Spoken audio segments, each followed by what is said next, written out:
ಗದಗದಲ್ಲಿ ಯುವಕರ ಮಧ್ಯೆ ಮಾರಾಮಾರಿ ಗಲಾಟೆ ಸಂಭವಿಸಿದೆ. ಮಾರಕಾಸ್ತ್ರಗಳಿಂದ ಮಾರಣಾಂತಿಕ ಹಲ್ಲೆ ಮಾಡಲಾಗಿದೆ.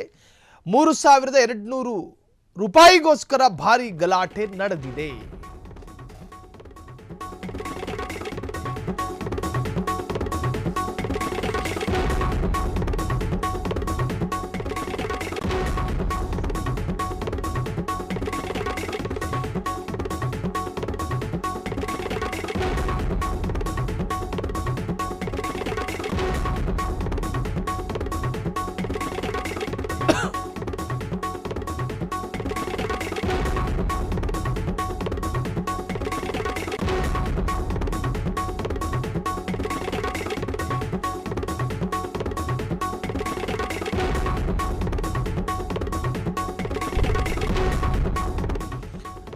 ಮಾರಕಾಸ್ತ್ರಗಳಿಂದ ಮಾರಣಾಂತಿಕ ಹಲ್ಲೆ ಆಗಿರುವಂತಹದ್ದು. ಇದು ಯುವಕರ ನಡುವೆ ನಡೆದಿರತಕ್ಕಂತಹ ಗಲಾಟೆ. ಇದು 3200 ರೂಪಾಯಿಗೋಸ್ಕರ ಭಾರಿ ಗಲಾಟೆ ನಡೆದಿದೆ.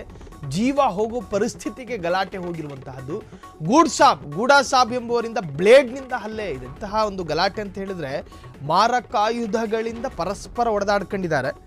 ಬ್ಲೇಡ್ನಿಂದ ಇಬ್ಬರು ಯುವಕರ ಮೇಲೂ ಕೂಡ ಆಕ್ರಮಣ ನಡೆದಿದೆ. ಮಂಜುನಾಥ್ ಮತ್ತು ಶಹನವಾಜ್ ಹಲ್ಲೆಗೊಳಗಾದವರು. ಈ ಮಂಜುನಾಥ್ ಮತ್ತು ಶಹನವಾಜ್ ಇಬ್ಬರು ಕೂಡ ಹಲ್ಲೆಗೊಳಗಾದಂತಹ ಯುವಕರು. ಹಲ್ಲೆಗೊಳಗಾದವರನ್ನ ಜೇಮ್ಸ್ ಆಸ್ಪತ್ರೆಗೆ ದಾಖಲು ಮಾಡಿ ಟ್ರೀಟ್ಮೆಂಟ್ ಅನ್ನು ಕೊಡಲಾಗ್ತಾ ಇದೆ. ಬ್ಲೇಡ್ನಿಂದ ಇಬ್ಬರು ಯುವಕರ ಮೇಲೆ ಆಕ್ರಮಣವನ್ನು ಮಾಡಲಾಗಿದೆ. ಗದಗ ಶಹರ ಠಾಣಾದಲ್ಲಿ ಪ್ರಕರಣ ದಾಖಲಾಗಿದ್ದು ಈ ಘಟನೆಯು ಗದಗ ಜಿಲ್ಲೆಯಲ್ಲಿ ನಡೆದಿದೆ ಎಂದು ಹೇಳಲಾಗ್ತಾ ಇದೆ. ಜೊತೆಗೆ ಬ್ಲೇಡ್ನಿಂದ ಆಕ್ರಮಣ ಮಾಡಿರುವಂಥದ್ದು. ಆ ಬ್ಲೇಡು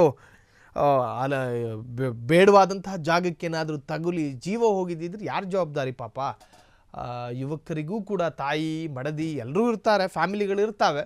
ಸೊ ಪರಸ್ಪರ ಕೇವಲ 3200 ರೂಪಾಯಿ ವಿಚಾರ. ಅದು 3200 ರೂಪಾಯಿ ವಿಚಾರ ಒಬ್ಬನಿಗೆ ಬ್ಲೇಡ್ ಹಾಕುವ ಮಟ್ಟಕ್ಕೆ ತಗೊಂಡು ಹೋಗುತ್ತೆ ಅಂದರೆ ಎತ್ತ ಸಾಕ್ತಾ ಇದೆ ಸಮಾಜ ಎನ್ನುವಂತಹದ್ದು. ಈಗಾಗಲೇ ಹಲ್ಲೆಗೊಳಗಾದಂತಹ ವ್ಯಕ್ತಿಗಳನ್ನು ಜೇಮ್ಸ್ ಆಸ್ಪತ್ರೆಗೆ ದಾಖಲು ಮಾಡಿ ಟ್ರೀಟ್ಮೆಂಟನ್ನು ಕೊಡಲಾಗ್ತಾ ಇದೆ. ಈ ಘಟನೆ ನಡೆದಿರುವಂತಹದ್ದು ಗದಗ ಶಹರ ಠಾಣಾ ವ್ಯಾಪ್ತಿಯಲ್ಲಿ ಪ್ರಕರಣ ದಾಖಲಾಗಿದೆ.